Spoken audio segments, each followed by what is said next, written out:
I told you I made friends with who? A rabbi, huh? Let me tell you a fun story about the rabbi. So rabbis, of course, which prophet do they love the most? Musa alayhi salam. So we talk about Musa alayhi salam. He and I, we talk about Musa alayhi salam. We disagree on everything. But we talk about Musa alayhi salam. And I don't talk to him to insult him. I want to understand his position. I would really like to know about Bani Israel from Bani Israel. I would really like to know. Because Quran talks to them so much. Ya Bani Israel, Ya Bani Israel. It talks about their prophets so much, they became our prophets. So much. So I want to know what you guys think. So we talk about Musa alayhi salam. And one time I told him, one of the great miracles of the Quran, if you don't know, is the name Musa. The name Musa. I said, so what does Musa mean?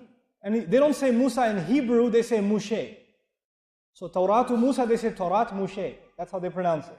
So I said, what does Mushe mean? The word mu for them is similar to the Arabic word ma. What does ma mean? Water. Musa is the one from water. To them, the one from water. Okay. Now the thing of it is, that means that the word Musa is Hebrew. The word Musa is Hebrew. I told him, the word Musa is not Hebrew. It cannot be Hebrew. And he says, why not? Musa alayhi salam is from Bani Israel. He's Hebrew. I was like, listen, where was he born? He tells me Egypt. When he was a baby, where did he end up? Where did he end up? In the castle of Fir'aun. Who was in charge of him? Fir'aun. Asiyah radiallahu anha. And then the mother came as a servant. So when there's a newborn baby, who will name him? The people in charge or the servant? The people in charge. And the people in charge will name him in the language of the slaves. If they're going to raise him as a prince, they will raise him as a prince, yes? They should name him in the language of the slaves or the language of the master. The language of the master. And the language of the master is Egyptian, it's not Hebrew. His name is Egyptian, his name is not Hebrew. But the problem with Egyptian is that the Egyptian language died. The Egyptian language was already dead 3,000 years when Rasulullah came sallallahu alaihi wasallam. Nobody knew the Egyptian language. So if somebody asked at the time of Rasulullah sallallahu alaihi wasallam, what does Musa mean? Nobody could tell you. Why not? Because the Egyptian language was already dead. We live in fortunate times. We live in times where because of Egyptology, the Egyptian language was revived and translated. The hieroglyphics and the phonetics of the Egyptian language have now been translated.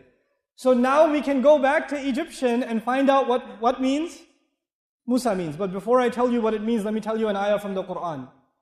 Musa alayhi salam came into the castle. His mother, his foster mother, the queen, picked him up. She took him to Fir'aun and she said, she said to him, عَسَىٰ أَن يَدْفَعَنَا أَوْ نَتَّخِذَهُ وَلَدًا. Maybe he could benefit us, or we could take him as a newborn. We could take him as what?